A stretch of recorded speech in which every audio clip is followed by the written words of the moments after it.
Hello everyone. We are going to start with the Partnership Act in 1932 जो आपका CA foundation का portion है उसमें one of the chapter is a partnership act 1932।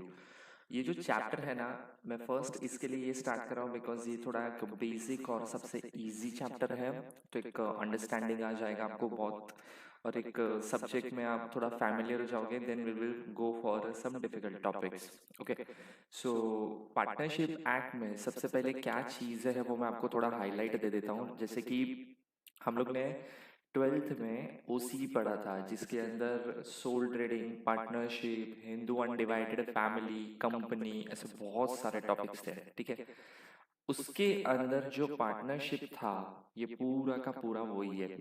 वहां पे जो पढ़ा था वो एकदम बेसिक था, इंट्रोडक्शन जैसा था, ज्यादा इन डिटेल नहीं था। सादा सादा आपने वहां पे पढ़ा होगा advantages, disadvantages, types of partners, इतना ही। लेकिन यहाँ पे बहुत ज्यादा इन डिटेल में हम लोग को पढ़ना है। ठीक है, so I am going to start with the partnership act 1932। सबसे पहले देखते हैं इंट्रोडक्शन। सो इंट्रोडक्शन में आता है first that it came into force on the 1 अक्टूबर 1932। ये जो एक्ट बनाया था पार्टनरशिप एक्ट 1932, ये 1932 में एप्लीकेबल हुआ था इंडिया में, और वो भी 1932 में 1 अक्टूबर को एप्लीकेबल हुआ था। तो तुम लोग बोल सकते हो कि ये एक्ट जो है वो बहुत पुराना है, बहुत ओल्ड है। ठीक है, नो डाउट सिचुएशन के हिसाब से जब भी अमेंडमेंट की जरूरत पड़ी वो amendment time to time government ने किए भी है, बट आज भी जो एक्ट है वो पार्टनरशिप एक्ट 1932 ही बोला जाता है। No doubt certain amendments are there, but वो अमेंडमेंट के साथ भी वो पार्टनरशिप एक्ट 1932 ही है। It is applicable to whole of India. India में जितने भी स्टेट्स है आज सब जगह पे ये एक्ट एप्लीकेबल हो चुका है, इंक्लूडिंग जम्मू एंड कश्मीर। क्योंकि पहले ऐसा होता था कि काफी सारे एक्ट इंडिया में जो एप्लीकेबल होते थे वो जम्मू कश्मीर में एप्लीकेबल नहीं होते थे बिकॉज ऑफ आर्टिकल 370।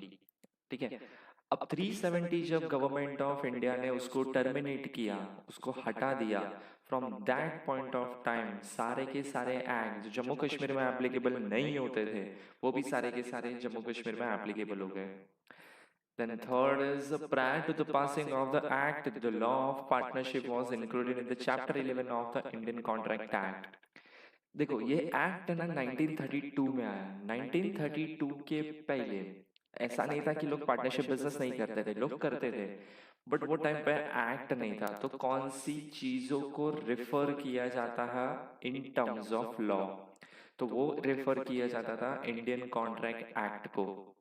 मतलब पुराने टाइम पे बिफोर 1932 जो भी पार्टनरशिप चलती थी वो इंडियन कॉन्ट्रैक्ट एक्ट में जो चैप्टर 11 करके था उसके अंदर कुछ प्रोविजंस बनाए थे, वो उसके हिसाब से चलते थे।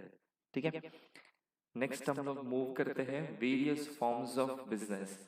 जैसे इंडिया में है ना बहुत सारे तरीके से लोग बिजनेस कर सकते हैं। जैसे you can start a sole trader, you can start Hindu undivided family, you can start a partnership form, you can start company. There are multiple forms. ठीक है, हर एक फॉर्म का एक अपना एडवांटेज है और एक अपना डिसएडवांटेज है। सोल ट्रेडिंग में जैसे आपने ट्वेल्थ में पढ़ा था कि सिंगल पर्सन पूरा बिजनेस अकेले हैंडल कर लेता है, उसको किसी की जरूरत नहीं पड़ती। सपोर्टिंग होते हैं but main functioning, main operations वो पर्सन खुद अकेला करता है। तो वो हो गया sole trading. Hindu undivided family में आपने पढ़ा होगा कि कर्ताइन को पार्टनर्स होते थे। पार्टनरशिप में दो से ज्यादा लोग मिलकर पार्टनरशिप फॉर्म स्टार्ट करते हैं, एंड कंपनी वो private company, public company, multiple तरीके से बिजनेस करते हैं। ठीक है, यहाँ पे हम लोग जो भी चीजों पे फोकस करेंगे वो सबसे ज्यादा पार्टनरशिप फॉर्म है। सबसे पहले देखते हैं डेफिनेशन ऑफ पार्टनरशिप।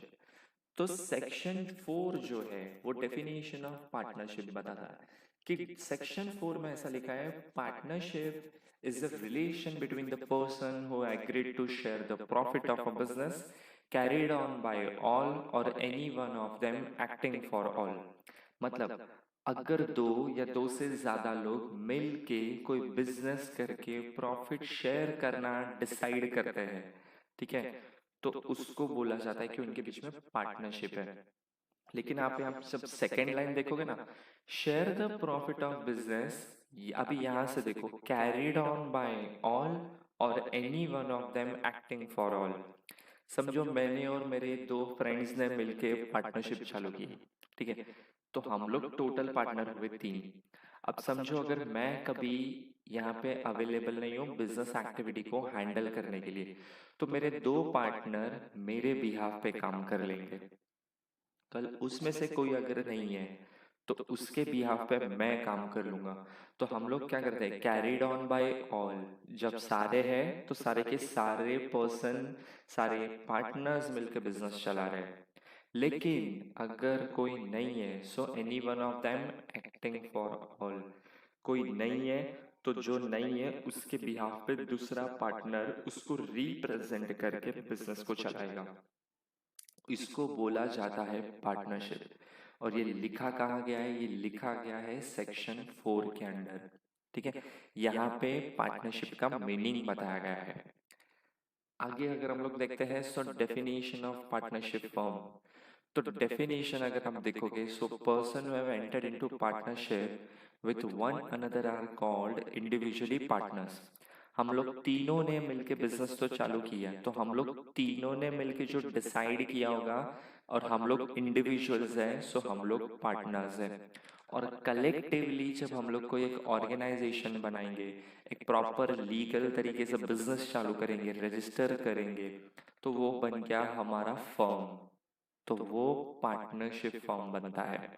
जैसे मैं मेरा ही एक एग्जांपल देता हूँ, मेरी एक लॉ फर्म है, ठीक है। सो हम लोग उसमें टोटल 3 पार्टनर्स हैं।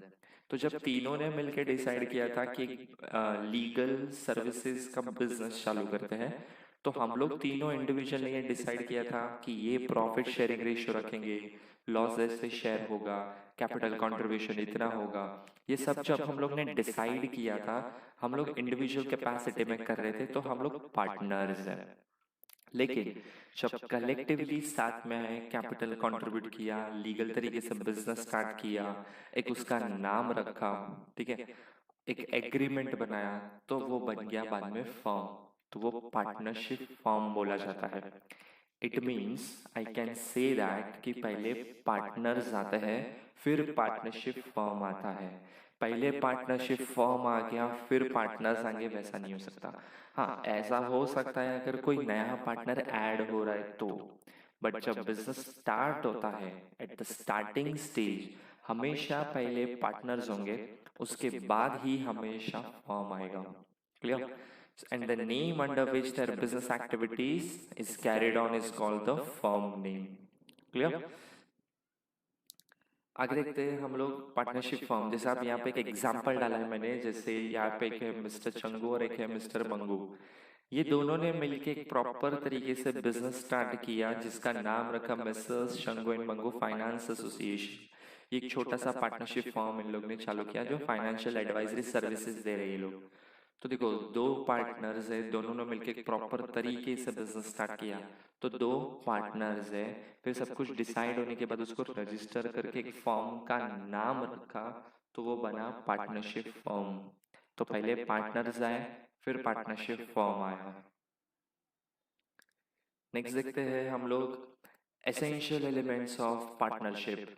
तो इसमें एलिमेंट्स अगर आप देखोगे, सो टोटल एलिमेंट्स जो है, ये सब हम लोग जब डिस्कस करेंगे तो इससे एक ये चीज हाईलाइट होती है कि पार्टनरशिप में क्या क्या चीजें होनी चाहिए, और तब उसको पार्टनरशिप माना जाता है। सो सबसे पहला चीज होता है, there must be an association of 2 और मोर पर्सन। अभी अगर मैं अकेला बिजनेस स्टार्ट करता हूँ, तो अकेला पर्सन बिजनेस स्टार्ट करेगा, then it will be treated as a sole trading concern.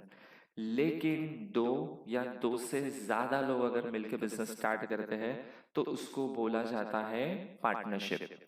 जरूरी नहीं है, लेकिन अगर आप ये एक्ट के अंदर रजिस्टर करोगे अपना बिजनेस, तो आपका पार्टनरशिप है फिर। तो एसोसिएशन ऑफ 2 और मोर पर्सन, अभी मिनिमम तो 2 हो गए, तो मैक्सिमम कितने हैं, क्योंकि मैक्सिमम की कुछ लिमिट होगी फिर। सो वो लिमिट है 50। आई नो आपको सबको अभी भी दिमाग में वही होएगा कि बैंकिंग 10 था, नॉन बैंकिंग 20 था, जो हम लोग ने ओसी में पढ़ा था। वो पुराना था, वो स्क्रैप हो चुका है। अभी जो नई लिमिट आई है that is 50। So you have to remember this limit कि minimum members to maximum members 50। Second is there must be an agreement. अभी देखो, जनरली एग्रीमेंट है ना, ओरल भी चल जाता है और रिटर्न प्रेफरेबल है।